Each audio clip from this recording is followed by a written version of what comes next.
Welcome agents, today I want to talk about whether the recent 1.8.3 update and Striker nerf has improved the PvP experience within the Division or made no difference at all.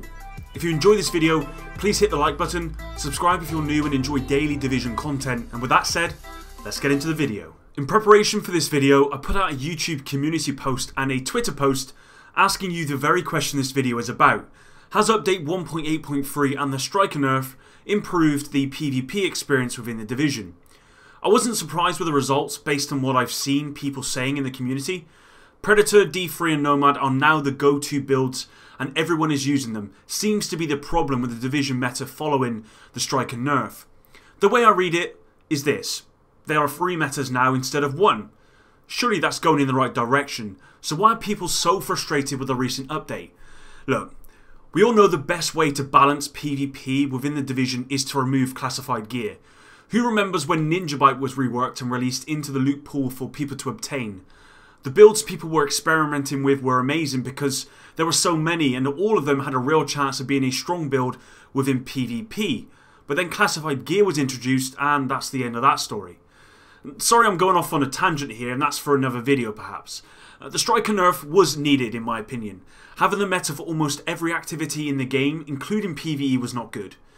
I made a video talking about what changes they should make to Striker and the Showstopper in order to balance them. I realise watching that in the video now, the changes I asked for pretty much came true with this update.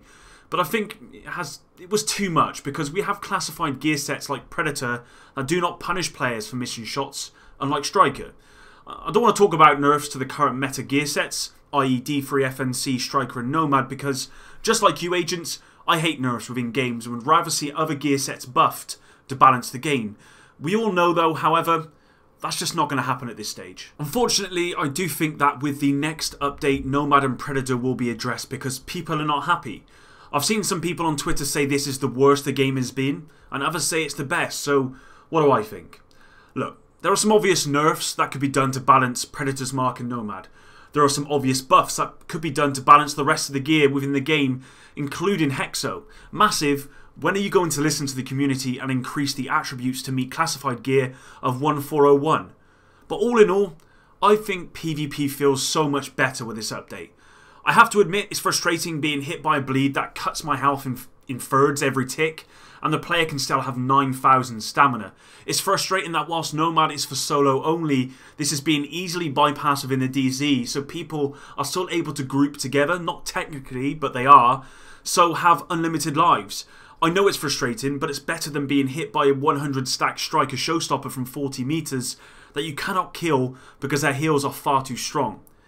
Since the Striker nerf, I've seen an insurgence of Ninja Bite builds and 5-piece classified builds like 5-piece Alpha Bridge and Savage Gloves build. I think the game is the closest it's been to update 1.7, which is where I think the Division PvP was at its most balanced. The game is never going to be balanced. There will always be a meta, and that's a given within any looter-shooter title. To sum up the Striker nerf, I think this has had a positive effect on PvP, but I do understand the frustration a large majority of the community has. The way I see it is this: the game will never be perfect, and every step made that brings the game closer to update 1.7 is a step in the right direction. This update has done that, so it's been a success in my opinion. Moving on, and with update 1.8.3, the support station master mod was changed, so instead of returning 1/3 of your health, regardless of how much you had invested into electronics, the heal now scales depending on how long the skill has been active.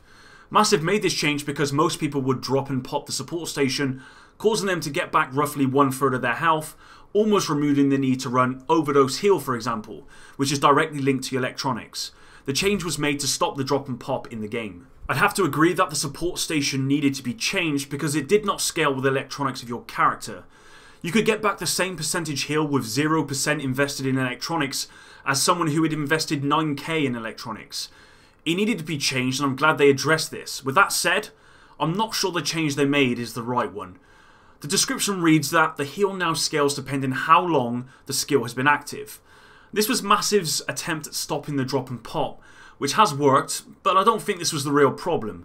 The real problem was that you could receive the same percentage heal with 0 invested in electronics as someone who had invested 9k in electronics for example, because the support station master mod did not scale with electronics.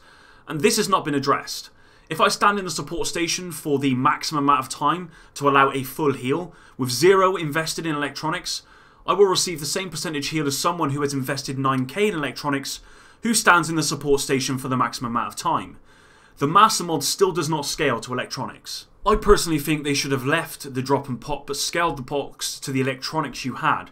Right now, the support station is simply slowing down PvP and still providing the full heal as long as you stand in the box a little longer. I check the Division Reddit every day. I follow plenty of the Division content creators or players, and I don't remember anyone saying they had an issue with a drop and pop. When people did complain, it was because of the strong heal you could get, which rendered healing skills that were designed for this very purpose obsolete. I think they need to rework the support station again, unfortunately, but this time, make sure it scales with electronics. To sum everything up, the Striker nerf was too much, I think. I can't believe I'm saying this, but I think the game is a lot closer to 1.7 regarding gear balance, and that's a good thing. The support station needed to be changed, but I don't think the change has addressed the real problem. All in all, I'm happy with this update and feel like I can use a variety of builds within PvP, certainly Skirmish and Last Stand. The Dark Zone is another beast altogether, and the fix is simple. Remove classified gear sets and voila. Thanks for watching today's video. Your support as always is very much appreciated. I have a lot more videos in the pipeline, so if you want to be notified when these go live, hit the notification bell below. With that said, until the next one, Epic out.